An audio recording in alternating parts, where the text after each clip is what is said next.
नमस्कार, मी अंतर आणि तुम्ही पाहत आहात महाराष्ट्र एक्सप्रेस टीव्ही न्यूज। त्याला नजर टाकूया आजच्या काही विशेष घडामोडींवर। ठाणे शहरातील खड्ड्यांच्या आणि निकृष्ट रस्ते कामांच्या विरोधात महाराष्ट्र नवनिर्माण सेनेने आक्रमक भूमिका घेत प्रशासनाला जाब विचारला आहे।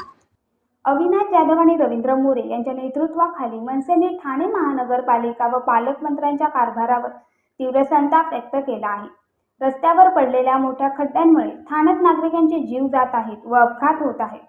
निकृष्ट रस्ते कामांवरून मनसे नेते अविनाश जाधव यांनी पालकमंत्री व प्रशासनाला जाब विचारला आहे। तातडीने खड्डे बुजवले नाहीत तर मनसे स्टाईलने तीव्र आंदोलन करण्याचा इशारा हा कार्यकर्त्यांनी दिला आहे। तो किती मुलांचा जीव घेणार ते मला कळत नाहीये। आता एक मुलगा आम्हाला कळलं, आम्ही MSCDLच्या ऑफिसमध्ये होतो, तिथे आम्हाला कळलं की इथे एक मुलगा पडलाय। तो कळला तसे आम्ही सगळे इथे आलो की ऑलरेडी 2 ठाण्यात झालेत। आता तिसऱ्याची तुम्ही वाट बघताय का?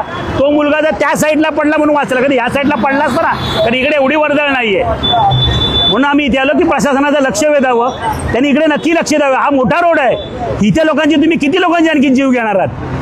जर खड्डे असेच राहिले तर मनसेची भूमिका काय? त्या इथल्या आम्हाला जो कळेल ना, जो अधिकारी किंवा कॉन्ट्रॅक्टर, त्याला उचलून आणून या खड्ड्यात बसू, हे पुढचं पाऊल असेल आमचं। माझं नाव शुभम कालोके आणि मी चेंबूरचा राहणार आहे। मी चेंबूरवरून रोज ठाण्याला सकाळी 6:30 वाजता प्रवास करतो आणि 3 वाजता जातो। हा रोजचा माझा रुटीन आहे, 6 दिवस माझा। हा गेल्या 2 महिन्यापासून असाच रस्ता आहे। जर तुम्ही वरचा पण रस्ता बघतील, जेव्हा 3 रस्ते ते जुळतात तिकडे आता पुरा डेंजरस पॉईंट आहे, ॲक्सिडेंटल पॉईंट आहे। मी तिकडची एक व्हिडिओ बनवली, ती व्हायरल झालेली आणि हा रस्ता त्यानंतर रिडेव्हलपमेंट झालेला, म्हणजे कॉन्क्रीटवरती माती भीती भरणी टाकलेली।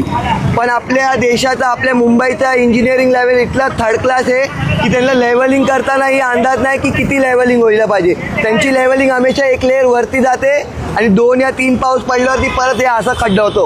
हे 3 हफ्त्या पहिले जर तुम्ही आले असते किंवा 2 हफ्त्या पहिले ते रस्ते भरलेले होते, पण आता 3 दिवस जो पाऊस पडला तर 3 दिवसात हा रस्ता परत वाहून गेला। म्हणजे किती थर्ड क्लास लेवलची काम चालू आहे, विचार करा।